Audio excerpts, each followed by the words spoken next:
Seja bem-vindo, seja bem-vinda à Academia Brasileira de Direito do Trabalho e ao seu universo digital, repleto de informações trabalhistas e previdenciárias extremamente relevantes para o seu cotidiano em uma verdadeira revista dos fatos e acontecimentos jurídicos, econômicos, sociais, políticos e internacionais.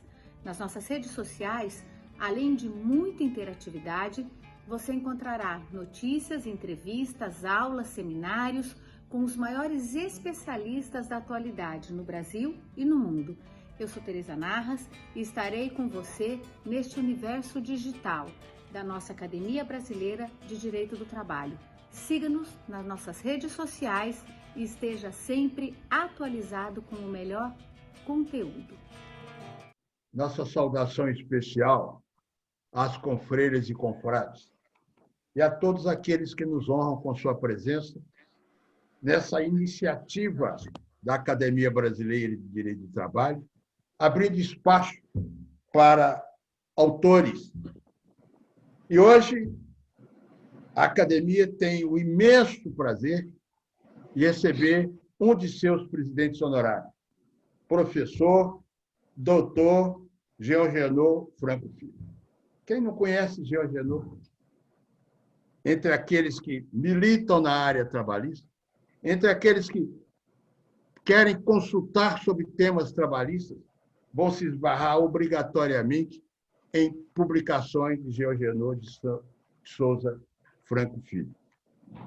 É um imenso prazer, repito, estar com o nosso professor, o nosso desembargador do TRT da 8ª Região, o nosso doutor pela USP, já disse, um dos nossos presidentes honorários, que aqui vem falar sobre o lançamento de seu livro, Curso de Direito do Trabalho, na 6ª edição. Está 6ª edição. Isso não é para qualquer um. É das pessoas do talento, da competência de Jean Genot. Saudando com muito carinho, respeito e amizade, posso assim dizer, eu lhe abro esse espaço, em nome do nosso presidente Alexandre H. Belmonte e da nossa querida diretora Tereza Narras. Esteja à vontade. Meu caro ministro Carlos Alberto Reis de Paula, eu vou pedir permissão a Vossa Excelência para lhe chamar de você. Eu acho melhor. E você sabe o carinho, o apreço e a imensa estima que eu tenho por você. Nós nos encontramos há tantos anos atrás, há mais de 20 anos, caminhando embaixo do Tribunal Superior Eleitoral, depois do almoço, e trocando ideias e eu aprendendo com você. Talvez tudo que eu tenha aprendido com você eu tenha conseguido transportar para este livro e para as outras coisas que eu tenho escrito no meu dia a dia. Porque eu costumo dizer aos meus alunos, e digo sempre a todas as pessoas com as quais eu convivo, a única coisa boa que a gente tem na vida realmente, e que a gente pode deixar para os nossos, é o que nós conseguimos construir. Dizem que o homem, para se realizar, ele tem que ter filhos, plantar árvores e escrever livros. Eu já consegui fazer as 3 coisas. Então, eu já poderia dizer, eu sou um homem realizado. Digo, não, eu só serei realizado no dia que o meu tempo, ou o meu prazo de validade terminar. Enquanto eu estiver com o meu prazo de validade valendo, eu vou tentar produzir o máximo que eu puder, escrever o máximo que eu puder, e se eu puder escrever mais livros um pouco, mais livros escreverei. E é assim que surgiu este curso, de um incentivo que me foi dado por um querido amigo falecido já, chamado Armando Casimiro Costa, filho. Foi ele que me disse um dia na LTR, tu já escreveste sobre tantas coisas de lei e trabalho, reúne tudo e faz um curso. E o meu querido, nosso confrade, Cássio Mesquita Barros, que fez o prefácio à primeira edição, foi o grande incentivador disso. Tu tens que fazer logo, porque as tuas ideias devem ser aproveitadas. E aí, como eu não tenho nada para fazer, né? Afinal, o trabalho é pouco. Para quem quiser acreditar, acredite. Felizmente, eu não gosto de dormir, o que é uma grande vantagem. Quando a gente não gosta de dormir, a gente pode produzir mais. E eu fico produzindo todo o tempo, graças a Deus. Deus me dá, e Nossa Senhora de Nazaré me incentiva a ter força, coragem, paciência, resiliência, confiança, respeito pelo próximo. E assim eu vou levando a vida e vou conseguindo escrever. E estar aqui com você e com os nossos queridos amigos e com confrades da academia é uma imensa alegria, uma imensa honra, mesmo à distância. A distância era só um pormenorzinho que não tem significação maior, porque o coração nos coloca muito próximos. É isso, meu querido. É isso sim, Georgiano. Você está nos lembrando do período em que nós convivemos como desembargadores convocados aqui no TST. Né? Isso vai há algum tempo atrás, você veio em 1997, 98, não é isso? E aí você me faz reavivar o sentimento e a certeza que tem de que mestre é aquele que sabe aprender. E você, ao trabalhar, ao ouvir, você continua aprendendo. E, graças a Deus, nos leva ao aprendizado. Você, nosso querido acadêmico, Georgiano de Souza Franco, é um mestre para todos nós. Mas, então, partindo dessa sexta edição do curso de Direito do Trabalho, eu observei, Georgiano, num confronto entre as edições, que você cada vez mais acresce, cada vez mais aumenta a substância do que você fala. E há um capítulo no seu livro que me despertou muito. É bom lembrar-se de que esse livro seu, na sexta edição, foi escrito antes da Covid. É muito bom salientar esse aspecto. Todavia, um dos capítulos que você apresenta cuida exatamente do direito digital do trabalho. Eu gostaria que você nos dissesse algo específico sobre essa matéria que lhe provocou a curiosidade e que o despertou para você nos ensinar sobre esse campo específico hoje do direito do trabalho. Meu caro Carlos Alberto, eu dediquei nessa edição, que ela está com mais de 600 páginas agora, começamos com 400 e pouco, e já estamos em 600 e pouco. Eu dediquei um capítulo só a cuidar de direito digital do trabalho. Porque hoje nós estamos enfrentando uma realidade nova, hoje que eu digo, no início do século XX, no início do ano 2020. Sem contar com a surpresa desta pandemia. Nós estamos enfrentando uma realidade que nos impunha a conhecer o novo direito do trabalho da forma digital. Instituições ou institutos novos que as plataformas digitais e a inteligência artificial vão nos trazendo. Um monte de expressão que não estava no nosso cotidiano e que agora está. Compliance. Pronto. Aí eu digo, que negócio é esse? E todos nós com dúvida. Direito à desconexão. Quer dizer, expressões que eu digo, meu Deus. Aí eu digo, deixa eu estudar isso. Blog de consulta. Que são os influenciadores digitais.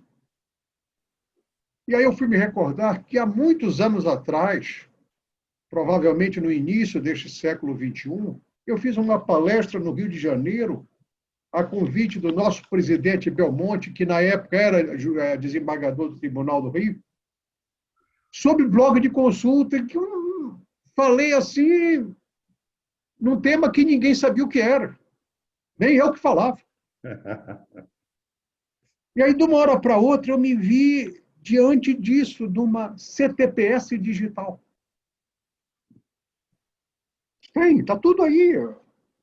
E, finalmente, um fenômeno que está tomando conta de todos nós, que é a uberização. Nós não podemos fugir disso. Há relação de emprego na uberização? Não há relação de emprego? Como anda a situação dos trabalhadores em plataforma, sobretudo nessa área de deslocamento de pessoas e de coisas fora do Brasil? Isso tudo eu fiquei trabalhando esse tempo todo. E, por acaso, isso hoje é o que se está vivendo. Talvez eu, quando escrevi, eu tenha feito apenas, sem ter bola de cristal, uma previsão do que ia acontecer em março. O texto foi concluído em janeiro, já com a previsão do que deveria acontecer durante o ano de 2020 e seguintes. Só que nem eu e nem ninguém poderia imaginar que isso seria tão rapidamente. Esse aqui foi o grande susto que nós tivemos. De um momento para o outro, em uma noite, dormimos de um jeito e acordamos de outro. Foi literalmente na virada de um dia. Não precisou virar o milênio. Virou no dia, parece-me que 18 de março, e quando amanhecemos a 19 de março, o mundo estava, como o pessoal do Sul chama, de ponta cabeça, e nós aqui no Norte de cabeça para baixo. Quer dizer, essa é a verdade. E tem alguns problemas, isso sem contar o teletrabalho, que está na área do direito digital.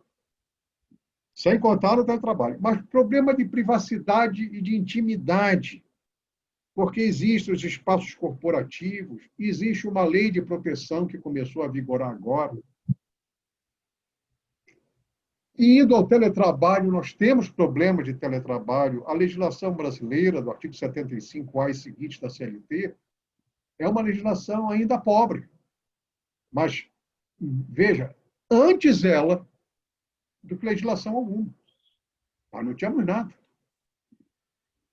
Primeira vez que eu falei em teletrabalho na vida foi em 1980, no Congresso em Salvador, Bahia, a convite do nosso saudoso colega Ronald Olivar.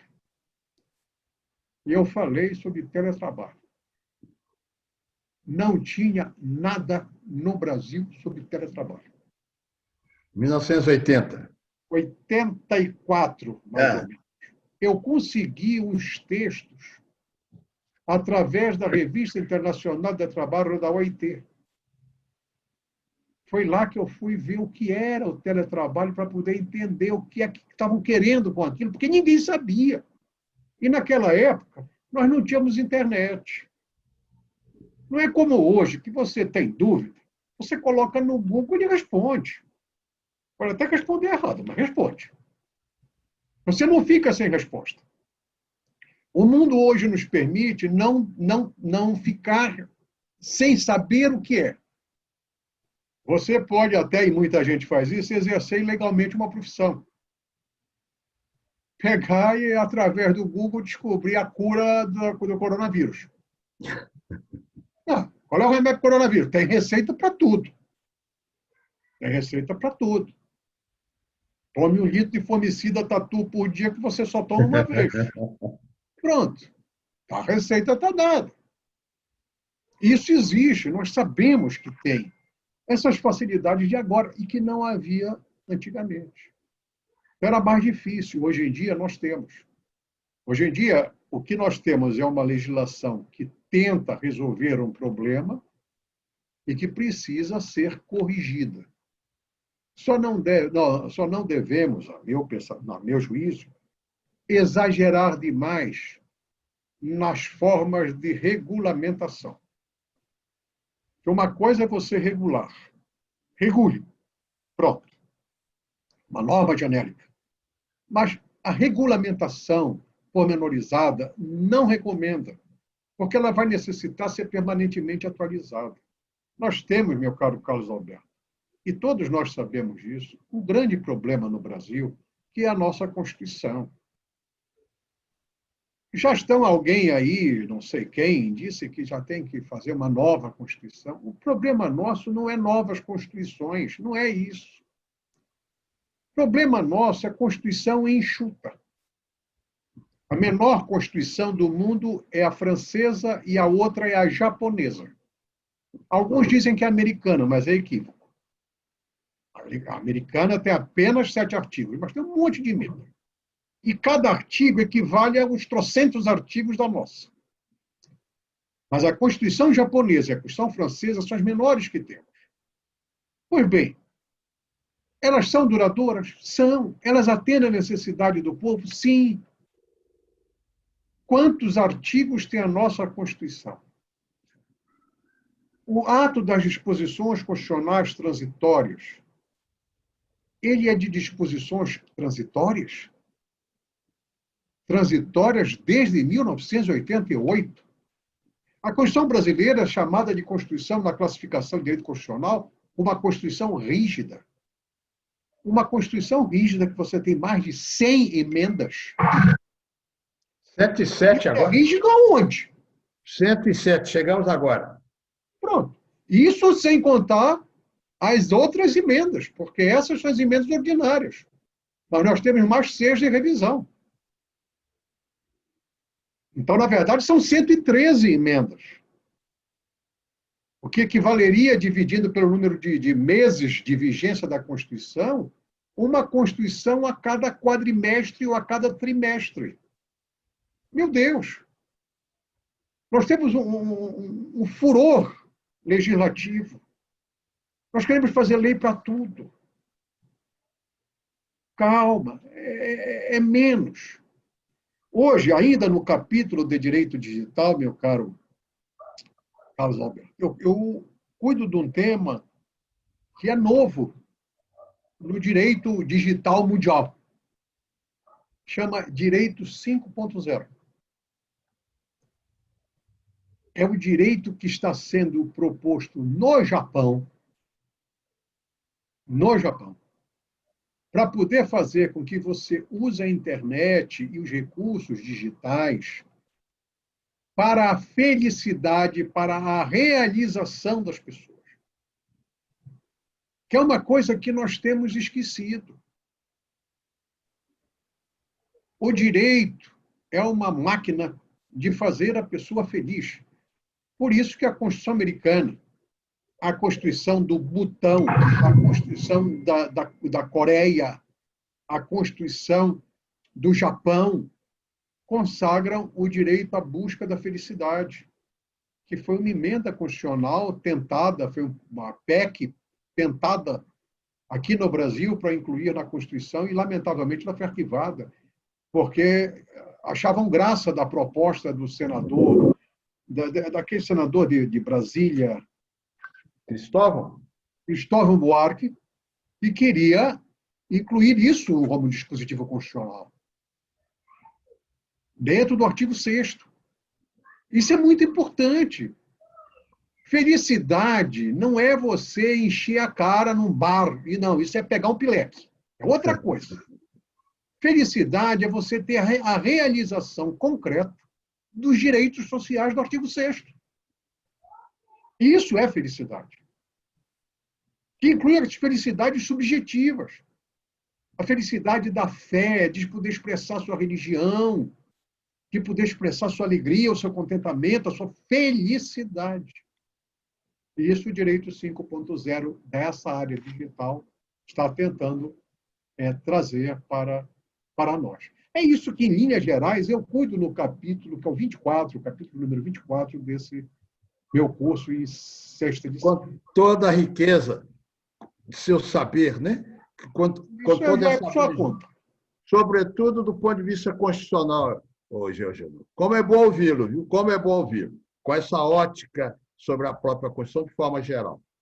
Mas, Eugênio, eu me recordei de que você, na capa do livro está dito, que você está publicando esse curso de Direito do Trabalho em sua 6ª edição, mas em observância às alterações da CLT na lei decorrentes da Lei 13.467 de 2017.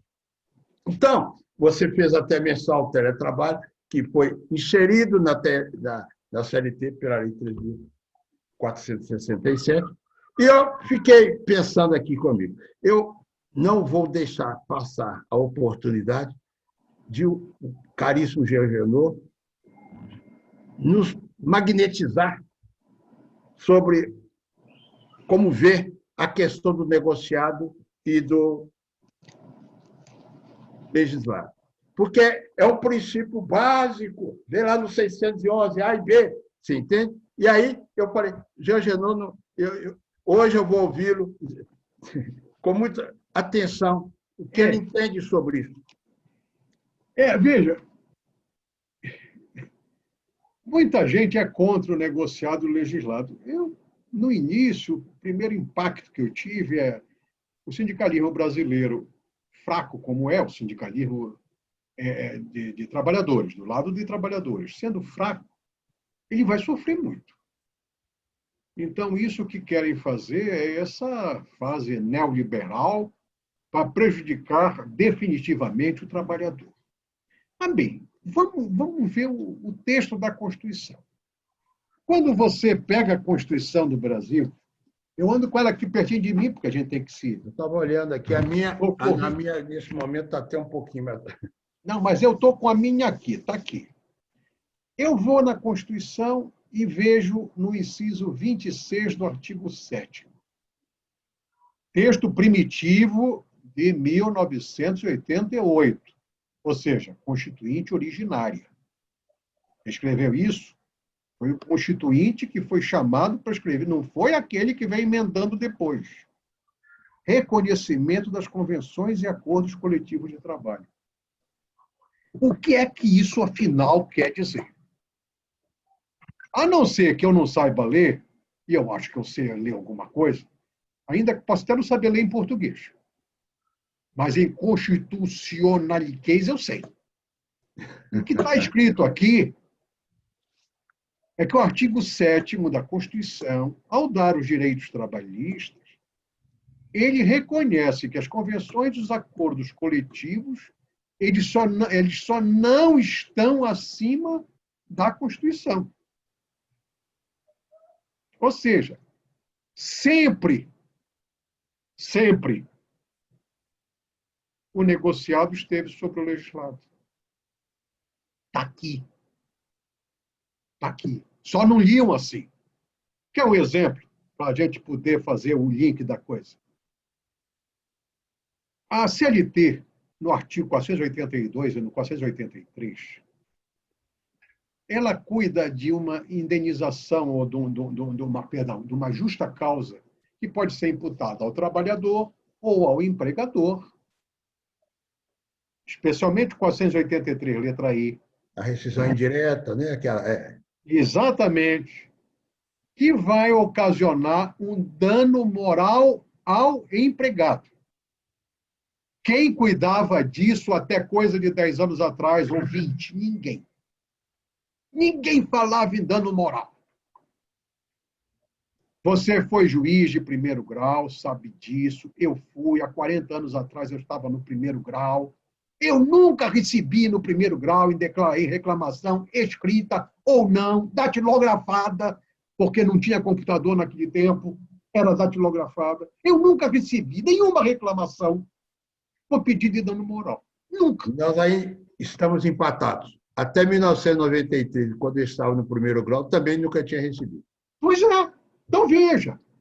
Não havia, não. Pelo contrário. O nosso querido, saudoso, sempre lembrado e reverenciado ministro Orlando Teixeira da Costa, que eu reputo um dos maiores magistrados que a Justiça do Trabalho deste país já teve. Ele escreveu, num dos livros que deixou para nós, ele escreveu um texto onde ele dizia que o dano moral sempre existiu. Ele nunca foi descoberto. Descobriram agora.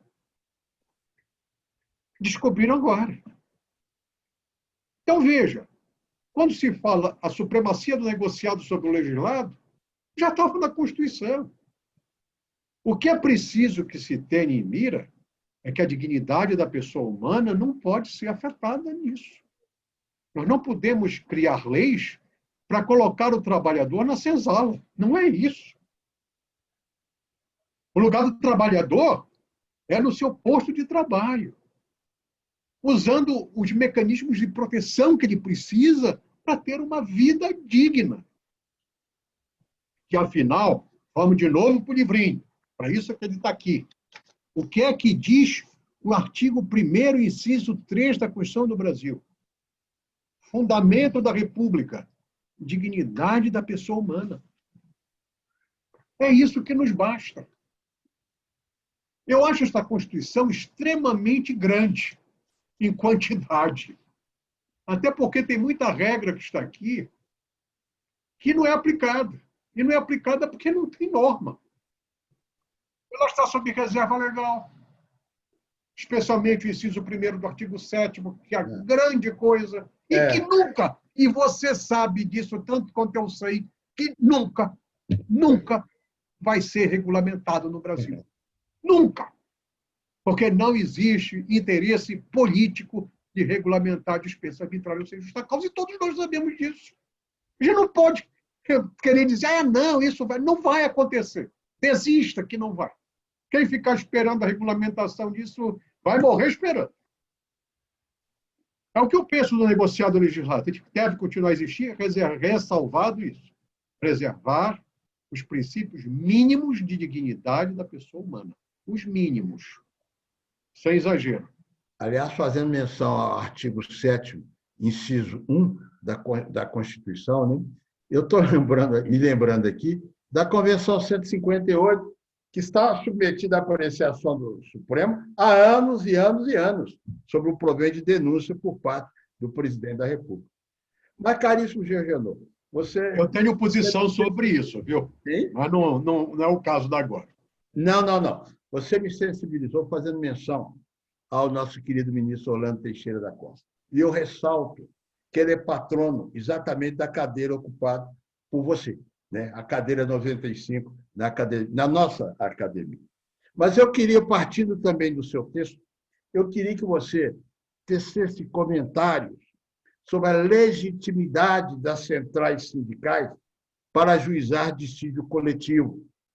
Sabe por quê? Nós estamos às vésperas do nosso seminário sobre liberdade sindical. E eu tenho para mim que esse tema é de extrema relevância e certamente será abordado ou sobre esse aspecto ou sobre outro aspecto no nosso seminário. Veja bem, a Constituição brasileira, ela no artigo 8º, ela diz exatamente o seguinte. Vamos ver aqui o texto da Constituição para não falhar. Artigo 8º. É livre a associação profissional sindical, observado o seguinte. Inciso 3.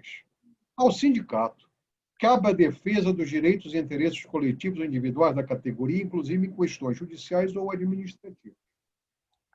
Ora, a partir desse dispositivo da Constituição, a interpretação que foi dada, e essa interpretação passou a ser praticamente unânime, é de que apenas a estrutura piramidal do sindicalismo brasileiro é que poderia participar de negociação coletiva, ajuizar dissídio coletivo, aí o papel é judicial ou administrativo. E essa estrutura piramidal é sindicato, federação e confederação. Acabou, morreu aí. Ocorre que as centrais sindicais estão aí presentes. Mas as centrais sindicais não representam categoria. Gente, começa que vem a pergunta, ainda tem categoria no Brasil? Quantos sindicatos nós temos no Brasil? Mais de 17 mil. Nós temos sindicato para todo o tipo de gosto. Criamos sindicato como se cria igreja. Eu vou, anoto e abro a porta e aqui tem um sindicato, acabou. Agora, como não tem mais o imposto sindical, a contribuição sindical compulsória, a coisa reduziu porque nós temos que invocar outro elemento. Acontece que o Brasil ratificou a Convenção 98 da OIT. Essa Convenção 98, ela contempla, no artigo 4º, inciso... na Convenção 88, no artigo 98, no artigo 4. Ela contempla regras que nós não podemos esquecer. Essa convenção cuida do direito de sindicalização e negociação coletiva. E o artigo 4º refere a organizações sindicais. Não diz sindicato. Olha, vamos procurar saber quais são as organizações sindicais. As centrais sindicais são.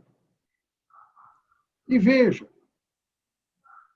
quem é juiz de carreira, sobretudo, sabe disso porque convive com o dia a dia e você foi e eu ainda sou. Da onde vêm as propostas de conciliação, perdão, as propostas de base de negociação em database? Das centrais sindicais. A gente sabe disso. E não é da agora. Há mais de 20, 30 anos que é feito assim. São as grandes centrais sindicais. Nós temos hoje 13 ou 14 no Brasil, já tem excesso de central sindical. A Itália tem 3. 3 fortíssimas. 3 sindicatos, centrais sindicais fortes, poderosas. Aqui nós temos 13. Algumas que não têm representatividade nenhuma, mas as grandes centrais, elas é que preparam para os seus sindicatos as propostas. É só olhar. Eu me recordo que uma vez o nosso querido mestre Amaury Mascaro Nascimento, que também é da academia, presidiu a academia, pai da Sônia, o professor Amaury uma vez me contava que ele estava no Rio de Janeiro e um advogado telefonou para ele. Sr. Amaury, do Mato Grosso, eu tenho que fazer uma contestação aqui, chegou uma impugnação de dissídio coletivo, mas são muitas cláusulas.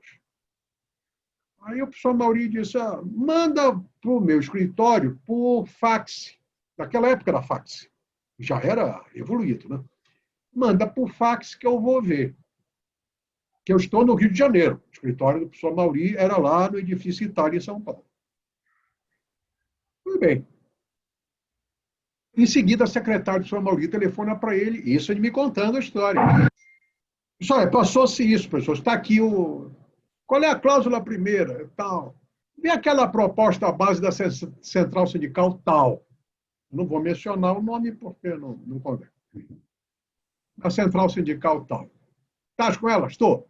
Vê se tem uma cláusula com esse título aí. Tem? Vê se tem a mesma. É. Qual é a impugnação? Está pronta? Tá. Tá bom. Então vamos lá para a seguinte. Tal. Vê a cláusula aí. Era a mesma coisa. O único negócio é que alteravam a ordem. E isso dificultava. Tanto para a parte contrária impugnar, quanto para o relator do processo, porque tinha que examinar tudinho. Ora, quem é que está fazendo isso? Quem fazia esse papel? A central sindical. A central é que negocia melhor. A central é que tem força para sentar e discutir essa matéria. Mas nós ficamos, não, porque a legitimidade é o sindicato e a estrutura sindical brasileira. Ora, gente, pelo amor de Deus, nós estamos criando uma situação que não existe. Nós temos que resolver problemas. Vamos abrir isto, admitir as centrais sindicais negociando, até porque a Convenção de 98 permite. E, ao permitir, mas ela entrou no direito brasileiro antes da emenda 45, antes, portanto, daquele princípio que está lá, do quórum de 2/3 como emenda constitucional. Não foi assim que ela entrou no direito. Ela entrou equivalente à lei, que era a regra que prevalecia antes da emenda 45. Ocorre, todavia, que o parágrafo 2º do artigo 5º, ele permite, e o Supremo já decidiu esse respeito, que se aplique norma supralegal. Eis o caso. Eis o caso. Nós estamos claramente diante de uma norma supralegal. Por que não atender a isto? Por que não resolver um problema desse tipo, que é necessário, que é útil, que é preciso? Eu tenho esperança que futuramente as instituições, e inclusive o próprio Poder Judiciário, claro, mudem a posição e adotem centrais sindicais nesse particular. É o que eu penso, com base na Convenção 98. Não é a Convenção 85, não, que não tem nada com isso, é a Convenção 98. É isso que eu penso. Pois é, Georgiano, você fez uma menção, tangenciou a questão da receita sindical. E eu fiquei curioso, eu gostaria de saber o seu entendimento sobre essa questão tão relevante hoje para, vamos dizer, a vida do próprio sindicato. E me lembrei, inclusive, do direito americano. Eu não sei, mas eu tenho que talvez você pudesse nos ilustrar com o seu ponto de vista a esse respeito. Veja, meu querido Carlos Alberto, eu penso o seguinte: tudo que é compulsório desagrada. É obrigado o serviço militar, as pessoas desagradam. É obrigado votar, as pessoas se desagradam. Tudo que é compulsório não é bom. Contribuição sindical compulsória. Espera aí, eu estou bancando quem?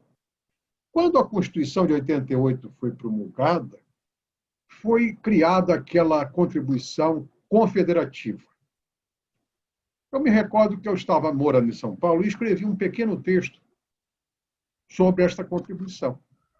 Que naquela oportunidade eu chamei até de contribuição confederacional. Porque não se sabia nem o que era aquilo. E eu escrevi naquele momento que entendia que aquela contribuição era devida apenas pelo trabalhador sindicalizado. Esse texto foi publicado na IOB. E o diretor da IOB me telefonou para casa lá em São Paulo e disse: pô, mas rapaz, tu vai dizer um negócio desses? Eu disse: olha, se você quiser, não publica, porque a minha opinião é essa. Eu não sou ninguém, mas eu estou dando a minha opinião. Pedindo a minha opinião, não tem. O fato é que hoje, até o Supremo Tribunal Federal já reconheceu que quem não é não tem que custear o sistema confederativo. E o não associado não paga. Bom, aí nós vamos cair na contribuição sindical anual compulsória. Todo ano, um dia de salário vai para o sindicato. Aquilo é uma mina. Ela é quase um poço sem fundo. Por isso que se tinha tanto sindicato aí adoidadamente sendo criado. Agora não tem mais. Fonte secou. Se a fonte secou, tem que arranjar remédio para curar e manter a fonte funcionando. Como é que eu vou fazer? O direito americano tem solução. Existem várias cláusulas lá que são incompatíveis com a liberdade sindical. Mas existem cláusulas que não têm nada a ver. A agency shop, por exemplo, é uma delas. O direito americano adota. Nós podemos adotar aqui. Nós tivemos um julgamento recente no tribunal, no Tribunal da 8ª Região, onde havia pedido para anulação de uma cláusula de norma coletiva, que havia sido negociada pelo sindicato com a empresa, era um acordo coletivo de trabalho, onde o que ficou decidido foi: os filhos dos associados do sindicato terão direito a uma bolsa de estudo de, vamos supor, 50%. Então, essa cláusula era discriminatória, porque o desconto tinha que ser para todos. Então, tem que anular a cláusula. E o caminho que ia sendo tomado era esse. Aí eu pedi aos colegas que me concedessem a palavra e abri uma divergência, que felizmente o relator acolheu. E qual foi a divergência? Digo, gente, o que o Ministério Público está pretendendo é anular a cláusula que dá desconto para os associados. Agora, e não dá para os não associados. Então, o que vai acontecer? Agora, os não associados que não têm o desconto continuarão sem ter. E os associados que têm o desconto vão deixar de ter. Senão vamos estar tirando o direito trabalhista. Aí a pessoa disse: não, é verdade. É verdade. E a cláusula sobreviveu. O que é isto?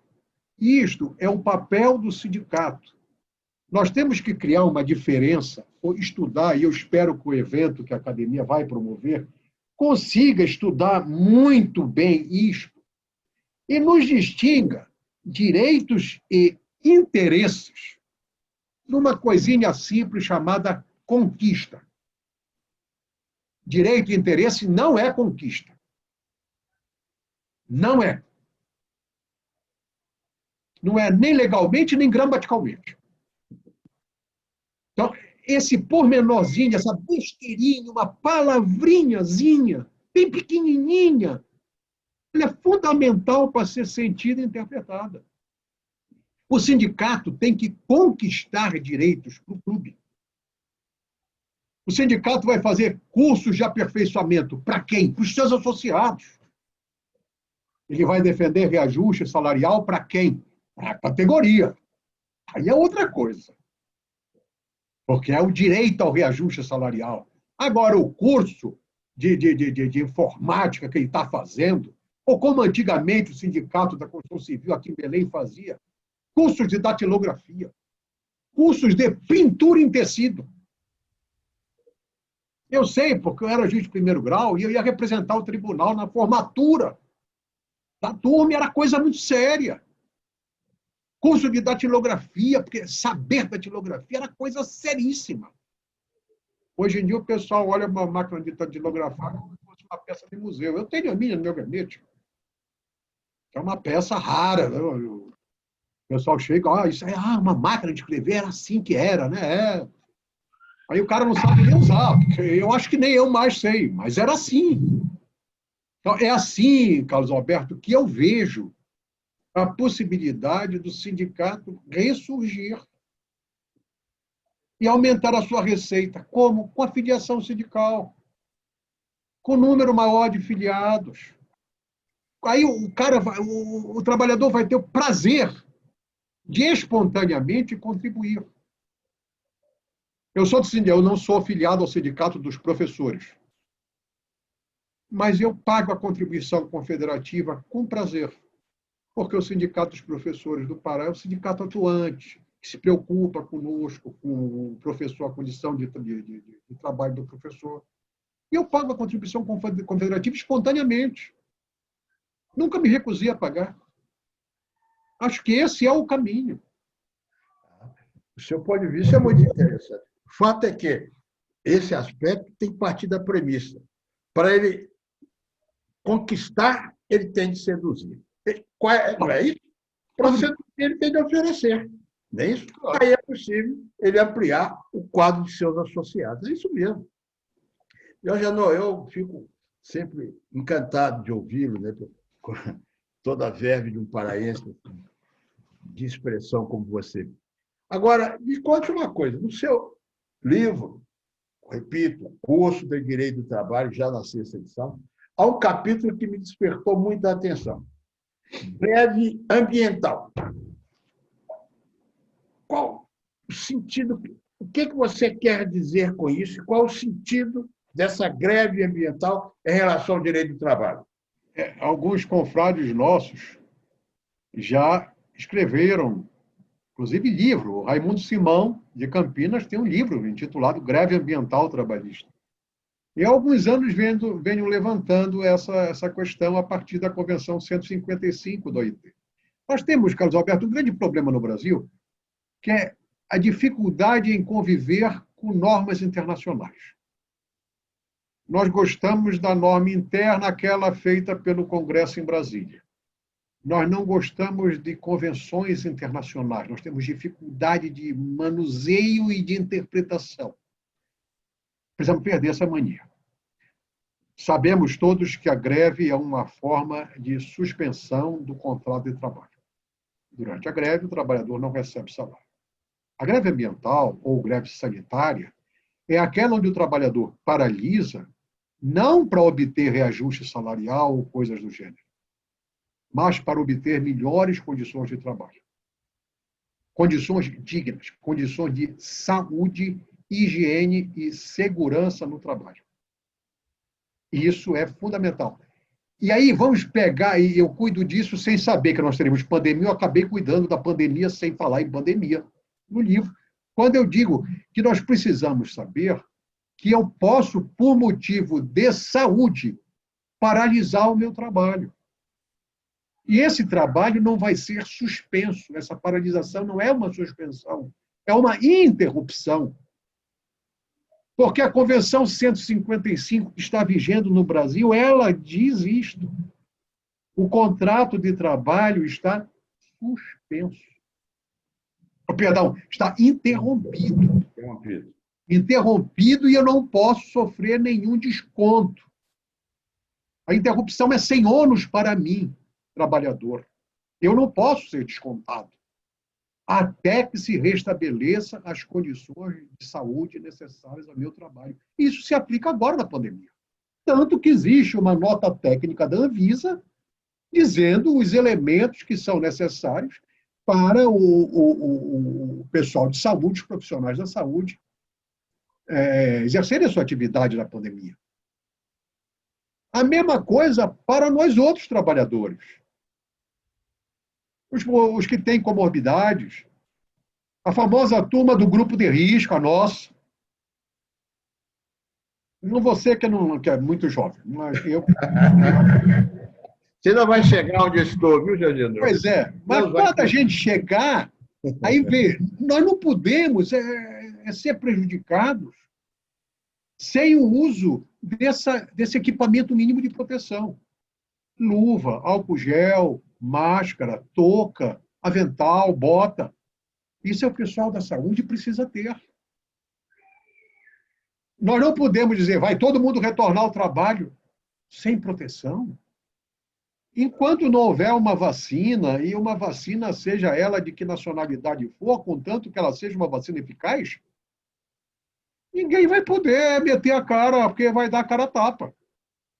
Agora mesmo eu estou sabendo do meu tribunal aqui no Pará, eu estou com 2 colegas que estão com essa praga. Funcionários nossos estão com isto. Eu tenho gente da minha família que está na UTI, entubada e tudo. Vocês estão vivendo um momento aí no Pará, né? Voltou tudo, retornou tudo. Então, a greve ambiental, esse movimento que possibilita ao trabalhador exigir do empregador, seja ele Estado, seja o privado, que forneça os elementos necessários de equipamento de proteção individual para que ele possa se proteger. Com uma observação. Não devemos, na greve ambiental, inverter a pretensão. Se o que eu desejo é melhor condição de trabalho em termos de fornecimento de equipamento de proteção para higiene, saúde e segurança, eu não posso, no meio da minha paralisação, interrompendo o trabalho com uma greve sanitária ambiental, eu não posso dizer, agora eu quero reajuste salarial. Se eu quiser, eu vou cair na vala comum da lei 7783 e vai ser uma greve comum. Aí não vai ser uma greve ambiental coisíssima nenhuma. Isso é preciso que as pessoas tenham ideia, porque senão o cara vai inventar uma greve ambiental agora. Não, não é assim não. Não é assim não. É o que eu penso. Não, mas uma reflexão extremamente relevante. E aí, exatamente, configurada essa greve ambiental, você pode falar com propriedade na interrupção. Pode falar. Sim, interrupção. Aí tem o significado pleno. É uma interrupção. As obrigações contratuais, sobretudo em relação à remuneração, são mantidas para o empregador. Claro. É verdade. Senão você vai punir o empregado. É verdade. Você até falou que é fundamental, você até, ao longo de sua exposição, você já fez menção, o artigo 1º, inciso 3º, que fala da dignidade da pessoa humana, um dos princípios fundamentais assegurados pela Constituição. Não é? Isso. Jorge Anô, você, nessa exposição sua, você me fez lembrar de que nós já conversamos sobre isso, eu já ouvi falando sobre isso, de um tema que eu acho que você tem uma posição muito inteligente, como sempre, né? E até impactante, que é o problema da competência da Justiça do Trabalho. Você entende? Porque nós, quando vamos fazer a leitura do artigo 114 da Constituição, nós dizemos houve uma grande inovação em relação à competência. e sua ponderação, eu acho muito pertinente e muito relevante. Bom, a competência da Justiça do Trabalho, ela foi... Eu vou dizer uma coisa que as pessoas não concordam. A competência da Justiça do Trabalho, com a emenda 45, ela foi reduzida. A única coisa nova que entrou, a única, só houve uma, foi aquela competência para apreciar as multas do Ministério do Trabalho, do antigo Ministério do Trabalho. Administrativo. Só. O resto tudo já tinha. E o pior, algumas coisas que já estavam foram tiradas. Ao invés de ser reconhecido que agora era, tiraram. Quer ver? Servidor público. Não está conosco.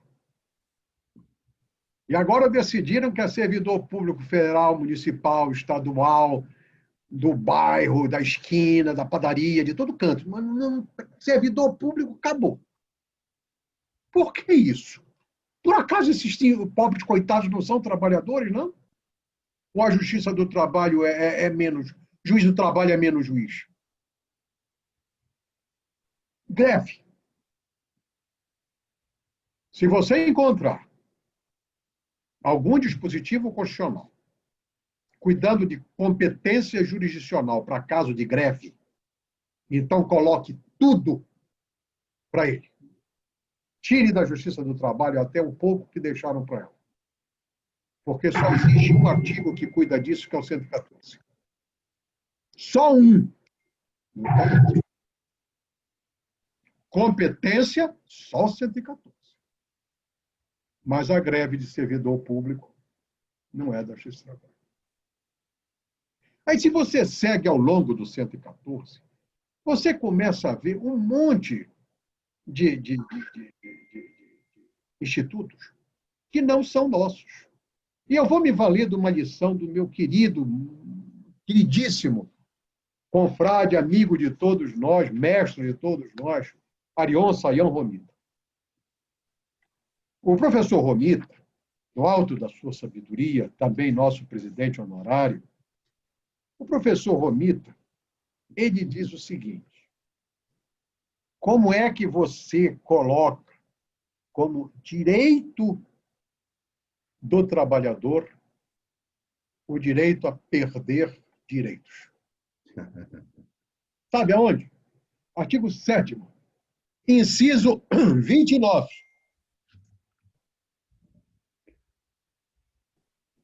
São direitos dos trabalhadores urbanos e rurais, além de outros que visem a melhoria de sua condição social. 29. Ação quanto aos créditos resultantes de relações de trabalho com prazo prescricional de 5 anos, até o limite de 2 após a extinção do contrato. Quer dizer, eu tenho o direito de perder o direito em 5 anos. Isso é uma coisa meia... Vamos tentar entender. Eu tentei, olha, eu já li, depois que eu li o que escreveu o Romita, eu vim para cá, eu li, eu reli, eu não entendi.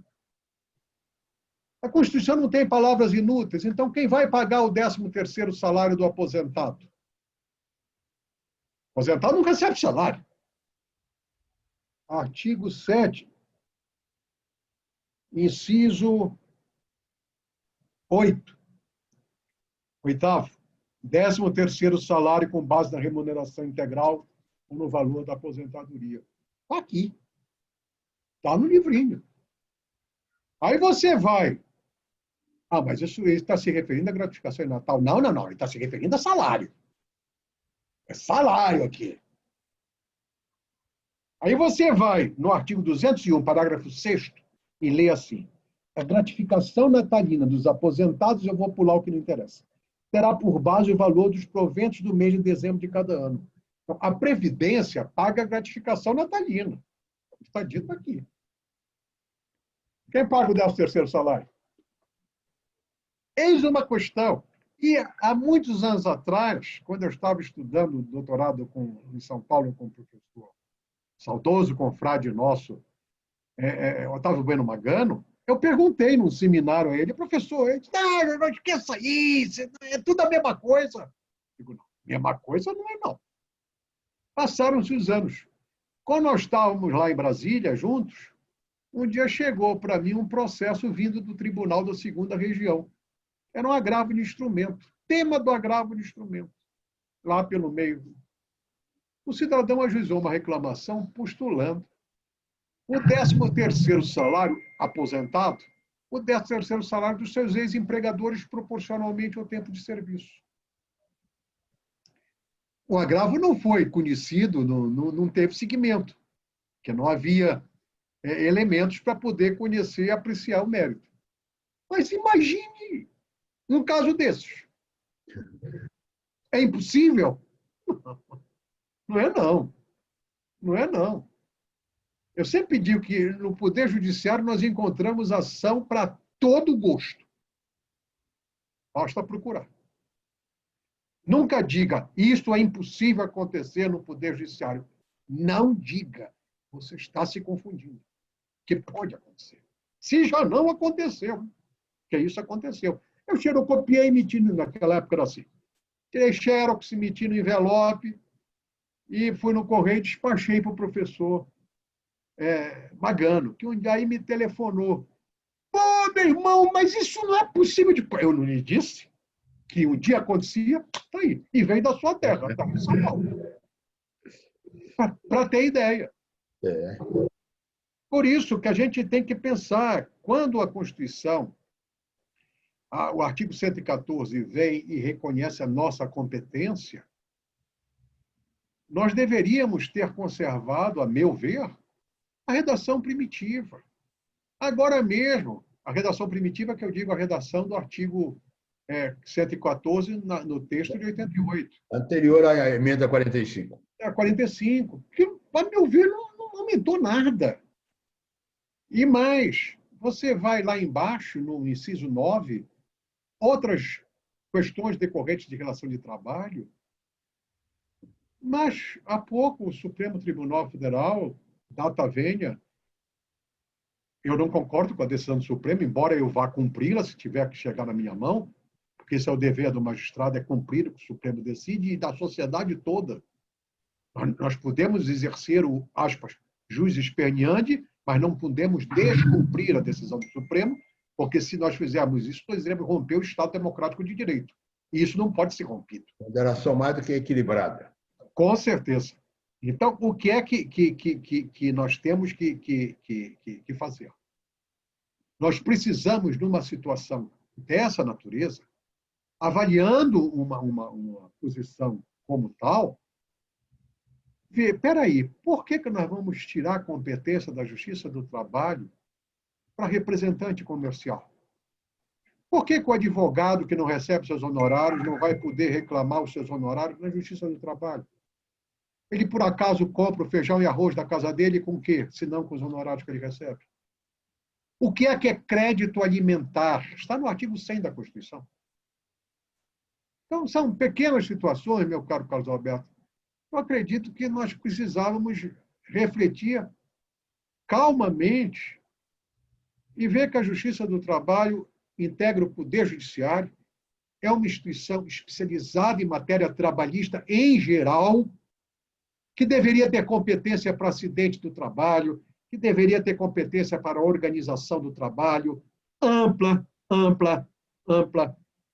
competência previdenciária ampla, total, geral e irrestrita. Você sabe que a segunda maior fonte de arrecadação da Previdência Social no Brasil chama-se Justiça do Trabalho. A primeira é a Previdência, a segunda é a Justiça do Trabalho. E ninguém mais. E ninguém mais. E nós somos competentes porque sobrou. Você fica com a sobra aí, fica para vocês. As decisões de vocês, mandando cobrar, vocês cobram. Que negócio é esse, gente? Eu não sou meio juiz, não. Nós não somos meio juízes. Nós somos juízes inteiros. Nós temos direito e dever constitucional de cumprir o que está na Constituição. Para isso nós juramos isto. E eu lhe confesso, Carlos Alberto, eu me recuso a admitir esse tipo de coisa. Claro que eu não decido contra a decisão do Supremo, mas eu ressalvo meu entendimento e exponho meu ponto de vista. E, em seguida, eu não posso fazer nada. Como juiz, eu não posso fazer. Agora, vou me autodenominar de doutrinador? Como doutrinador, eu posso. E aí eu escrevo e digo o que eu acho. Como eu acho que devemos acumular o adicional de periculosidade com o adicional de salubridade, embora o TST ache que não, porque os fatos geradores, para mim, são diferentes, e o trabalhador não tem que fazer opção de coisa nenhuma, não tem que escolher insalubridade, nada, tem que receber os dois se o ambiente é insalubre e perigoso. Mas o TST entende que não. Então, o que é que eu faço? Eu coloco as minhas razões, ressalvo meu ponto de vista e aceito. O dano extrapatrimonial que veio com a reforma foi tabelado. O meu tribunal considerou inconstitucional o tabelamento, como chama? A parametrização. O que é que eu faço? Eu ressalvo o meu ponto de vista e aplico a decisão da Corte. Porque é assim que tem que ser. Isso chama-se, nós aprendemos, eu aprendi isso quando eu estava lá na Corte. O que é isso? Chama-se disciplina judiciária. É. Mas eu ressalvo o meu entendimento. Eu não gosto disso, mas é feio. Mas todo mundo acha que é bonito, eu concordo. Pronto. Nós estamos tratando aí, em última instância, de segurança jurídica, né? Também. Agora, Genô, permita, eu achei tão interessante sua colocação, avocando, inclusive, o ensino do professor Ariano Sayão Romita, em relação à prescrição, eu achei muito interessante. Quer dizer, ao invés de caput, entra quase que em colisão com o disposto, né? Quando estabelece a prescrição do direito trabalhista. E só para apimentar, né? Afinal de contas, vem o CPC e fala a prescrição pode ser aplicada de ofício pelo julgador. Olha para você ver a que ponto chegamos. Não é isso? E veja, eu sou a favor da prescrição de ofício. Eu sou a favor. Sou sempre vencido, mas sou a favor. Eu já peço, com todo respeito, divergir. Mas eu sou da minoria. Eu sou da minoria. Eu me recordo do nosso querido e saudoso mestre Wagner Gílio. O professor Gílio, ele tinha umas posições contrárias, assim, muito, às vezes contrárias à corrente majoritária. E uma vez nós conversando, ele disse para mim, olha, João, eu fico sempre na posição do contra, porque pelo menos aí eu vou ser lembrado. Se eu for a favor, eu digo, então eu vou adotar. E eu passei a adotar. É mentira. Caríssimo, Jorge. A posição sempre foi essa. Caríssimo. Sabe que o tempo programado nosso está se encerrando. Mas a curtição, não é isso? A curtição, com as suas palavras, foi simplesmente fantástica. Como é bom ouvi-lo, como é bom aprender com você. Esse livro seu, Curso de Direito do Trabalho, 6ª edição, temos de ler, e rapidamente, para nós podermos debater com essa riqueza, com essa amplitude, com essa profundidade, como você o fez ao abordar os inúmeros temas que compõem esse livro definitivo na nossa literatura trabalhista. Eu, em nome da academia, eu quero lhe agradecer. Olha só, a academia agradecendo a um dos seus presidentes honorários, mas você continua a ser uma presença viva, atuante e cada vez mais ajudando a academia a crescer. Com o nosso reconhecimento, os nossos agradecimentos, eu, findo a minha manifestação, lhe dou a palavra para você, como presidente honorário, a palavra última é do presidente, você se manifestar. Eu quero, Carlos Alberto, primeiro agradecer. Agradecer a sua generosidade de perder o seu tempo tão precioso, que sei que é precioso, para ouvir o índio aqui falar. Isso me deixa muito, muito feliz, muito lisonjeado mesmo. Segundo, agradecer essas suas palavras aí, que são mais fruto do seu coração mineiro, de Pedro Leopoldo, do que verdadeiros, porque eu sei que eu não sou nada disso. Eu sou apenas um homem que tenta estudar um pouquinho e tenta colocar as suas ideias e compartilhar os seus pensamentos com as pessoas. Quero dizer que a Academia Brasileira de Direito do Trabalho é uma instituição seríssima, é uma instituição valiosíssima e preciosa. Nós precisamos incentivá-la sempre, todos os dias. E eu espero muito que nós consigamos esse êxito.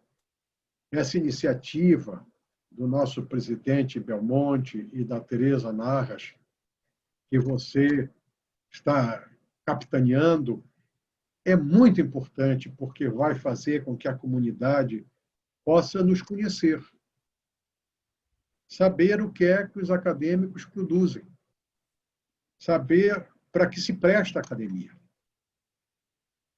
Isso não é uma alegria só para mim, é uma alegria para todos nós, para toda a comunidade jurídica do Brasil.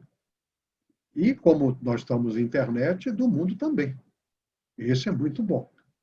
Eu quero te agradecer do fundo do coração. E você sabe que aqui no mato, no meio da minha tribuzinho aqui, eu estou sempre perto de você. Como é bom estar junto a você e sua tribo, viu, Zé Argendon? Grande abraço, querido. Um abraço grande. Fica com Deus. Um abraço. Até. Tchau, tchau, Gil.